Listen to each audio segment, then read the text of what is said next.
ಈ ಥರ ಒಮ್ಮೆ ಡ್ರೈ ಚಿಕನ್ ರೆಸಿಪಿ ಮಾಡಿ ನೋಡಿ. ಇದಂತೂ ಮಾಡಲಿಕ್ಕೆ ತುಂಬ ಸುಲಭ ಹಾಗೆ ತುಂಬ ರುಚಿಕರವಾಗಿರ್ತದೆ. ಇದನ್ನು ನೀವು ಕೇವಲ 30 ನಿಮಿಷಗಳಲ್ಲಿ ಮಾಡ್ಬೋದು. ಇದನ್ನು ಮಾಡಲಿಕ್ಕೆ ಫಸ್ಟಿಗೆ ನಾನು ಒಂದು ಟೊಮೆಟೊ ಹಾಗೆ ಒಂದು ಈರುಳ್ಳಿಯನ್ನು ಕಟ್ ಮಾಡಿ ಸೈಡಿಗೆ ಇಟ್ಕೊಳ್ತೇನೆ. ಇಲ್ಲಿ ನಾನು 100 ಗ್ರಾಮ್ ಅಷ್ಟು ಬೋನ್ಲೆಸ್ ಚಿಕನ್ ತಗೊಂಡಿದ್ದೇನೆ. ಅದಕ್ಕೆ ಸ್ವಲ್ಪ ಉಪ್ಪು, ಅರಿಶಿನ, ಕಾಳುಮೆಣಸಿನ ಹುಡಿ ಹಾಗೆ ಸ್ವಲ್ಪ ಗರಂ ಮಸಾಲ ಹಾಕಿ ಚೆನ್ನಾಗಿ ಮಿಕ್ಸ್ ಮಾಡಿ ಒಂದು 15 ನಿಮಿಷ ಮ್ಯಾರಿನೇಷನ್ಗೆ ಸೈಡಿಗೆ ಇಟ್ಕೊಳ್ತೇನೆ. ಇವಾಗ ನಾನೊಂದು ಪಾತ್ರೆಗೆ ಎಣ್ಣೆ ಹಾಕಿ ಎಣ್ಣೆ ಬಿಸಿ ಆದಮೇಲೆ ಅದಕ್ಕೆ ಈರುಳ್ಳಿ ಮತ್ತು ಬೇವಿನ ಸೊಪ್ಪನ್ನು ಹಾಕಿ ಚೆನ್ನಾಗಿ ಫ್ರೈ ಮಾಡ್ಕೊಳ್ತೇನೆ.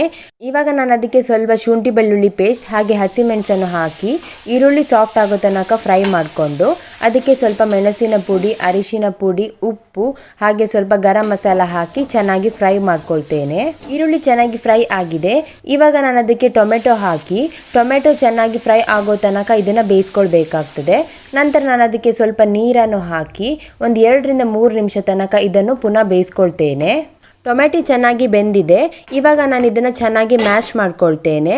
ಹಾಗೆ ಇದಕ್ಕೆ ಮ್ಯಾರಿನೇಟ್ ಮಾಡಿರುವ ಚಿಕನ್ ಪೀಸಸನ್ನು ಹಾಕಿ ಚೆನ್ನಾಗಿ ಮಿಕ್ಸ್ ಮಾಡ್ಕೊಳ್ತೇನೆ. ಹಾಗೆ ಇದಕ್ಕೆ ಸ್ವಲ್ಪ ನೀರನ್ನು ಹಾಕ್ಕೊಳ್ತೇನೆ.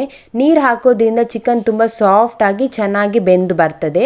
ಆದ್ದರಿಂದ ನಾನಿಲ್ಲಿ ಸ್ವಲ್ಪ ನೀರನ್ನು ಯೂಸ್ ಮಾಡ್ತಿದ್ದೇನೆ. ಇದಿವಾಗ ಚೆನ್ನಾಗಿ ಮಿಕ್ಸ್ ಆಗಿದೆ. ಇವಾಗ ನಾನು ಲಿಡ್ಡನ್ನು ಕ್ಲೋಸ್ ಮಾಡಿ ಒಂದು 15 ನಿಮಿಷಗಳ ಕಾಲ ಇದನ್ನು ಚಿಕ್ಕ ಉರಿಯಲ್ಲಿ ಬೇಯಿಸ್ಕೊಳ್ತೇನೆ.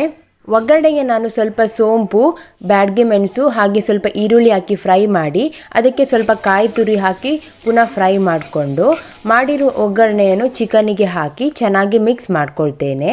ನಾನಿಲ್ಲಿ ತುಪ್ಪದಿಂದ ಮಾಡಿರೋ ಒಗ್ಗರಣೆಯನ್ನು ಕೊಡ್ತಿದ್ದೇನೆ. ನೀವು ಬೇಕಿದ್ರೆ ತೆಂಗಿನೆಣ್ಣೆಯನ್ನು ಉಪಯೋಗಿಸಿ ಅದರ ಒಗ್ಗರಣೆ ಸಹ ಕೊಡಬಹುದು. ಇವಾಗ ಸಿಂಪಲ್ ಹಾಗೆ ಟೇಸ್ಟಿಯಾದ ಡ್ರೈ ಚಿಕನ್ ರೆಸಿಪಿ ರೆಡಿಯಾಗಿದೆ. ಇದನ್ನು ನೀವು ಕೇವಲ 30 ನಿಮಿಷದಲ್ಲಿ ಮಾಡ್ಕೊಳ್ಬಹುದು. ಇದನ್ನು ನೀವು ಅನ್ನ ಜೊತೆ ಅಥವಾ ಚಪಾತಿ ಜೊತೆ ತಿನ್ನಲಿಕ್ಕೆ ತುಂಬ ರುಚಿಕರವಾಗಿರ್ತದೆ. ನಿಮಗೇನಾದರೂ ಈ ವಿಡಿಯೋ ಇಷ್ಟ ಆದರೆ ಲೈಕ್, ಶೇರ್ ಮತ್ತು ಕಮೆಂಟ್ ಮಾಡಿ. ನೀವೇನಾದರೂ ನನ್ನ ಚಾನಲ್ಗೆ ಹೊಸ ವ್ಯೂವರ್ ಆಗಿದ್ದರೆ ಸಬ್ಸ್ಕ್ರೈಬ್ ಮಾಡಿ. Thank you.